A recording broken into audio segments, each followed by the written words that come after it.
I'd love for you to tell me just kind of your response. Like, what's the first thing when you heard about Ahmaud being murdered during the day, gunned down by two white men?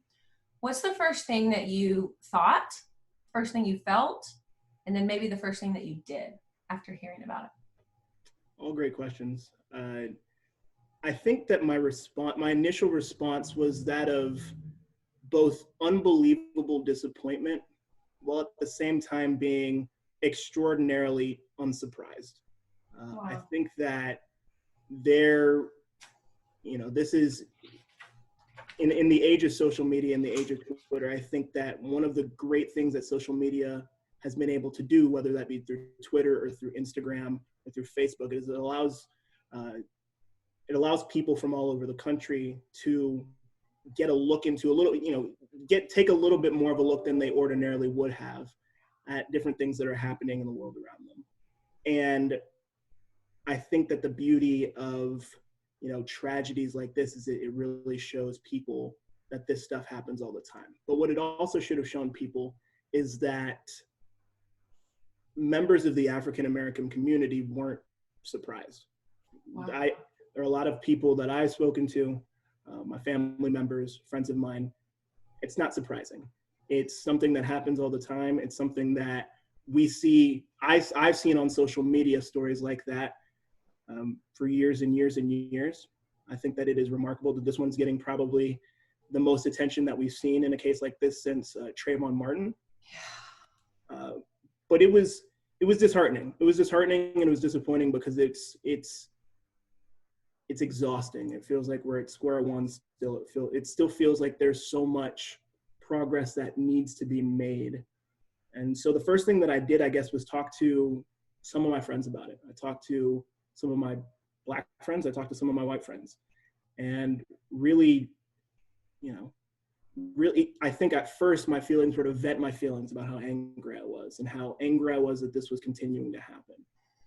And then I guess my second, piece to that was being, receptive to what they were telling me, how this, because I think for many of them, this was the first time that it was really being brought up to them, where they were being forced to confront it pretty directly. When LeBron James gets on his social media and he says something about something like this, it really captures people's attention. And so listening to them react to it was also enlightening for me.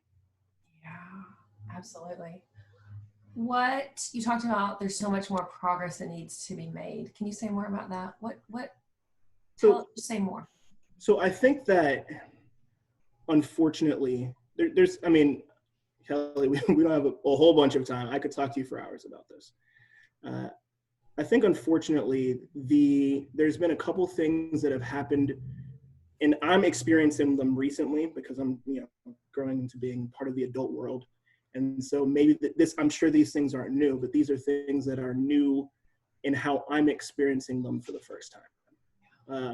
The first thing is the idea that racism, very clear-cut racism, I think is recognized. I think it's safe to say that racism, if you go up and ask a random person on the street, is racism good or bad? The average person is going to say, of course it's bad, right?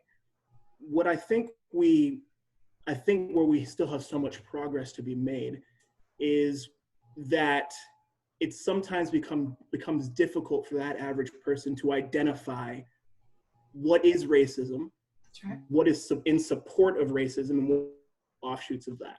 So I think that there's been a push, I think, recently, where I think it's going too far the wrong direction, where people are saying racism no longer exists, or racism, if you're acknowledging racism, you're part of the problem, or I see a colorblind society. I think that all of those things are, it's counterproductive to solving this problem. I think that the only way to effectively work towards getting better as a country with how we handle race relations in our country is to acknowledge that there is a problem and acknowledge that the problem is still massive.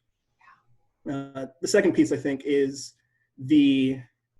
unfortunately, the fact that I believe that now, not necessarily the core problem of racism, but the little offshoots of racism. So police brutality, or affirmative action, different things like that, the court system, the legal system, and how people react to that. I believe that that has unfortunately become a partisan issue, and an issue that is really heavily impacted, unfortunately, by whether you identify as a Democrat, Republican, liberal, conservative, so on and so forth. A good example, in my opinion, is how the national media handled the Colin Kaepernick situation in the NFL. I think that at its core, Colin Kaepernick was making a statement relating to, police brutality, how as it relates to the African American community. And unfortunately, and maybe he didn't do everything that he probably should have done as a vessel of that. And maybe he did some things wrong, but unfortunately that became a partisan issue, and that became a political issue.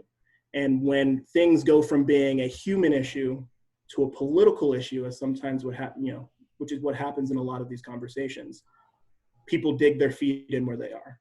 People really, they're set in their ways. And so I think that because we're allowing sometimes race in conversations around race to be,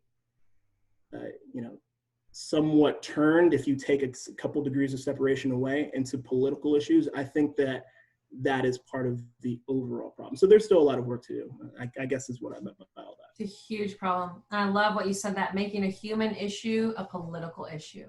Right. Like, I don't understand why basic human rights is the battle cry of one party and not the other. Like, I do not understand that. I think that it is,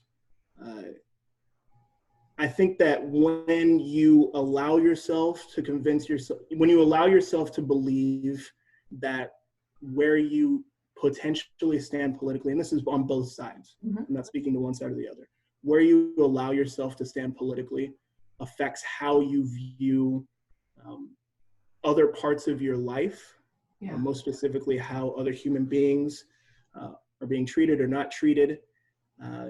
I think that that's where we run into problems in society. And I don't want to make this about this big thing about politics. I just think that that is something that I've noticed as a 24-year-old that I think is frustrating to me there. Absolutely. It's completely fair. Thank you for sharing that. Absolutely.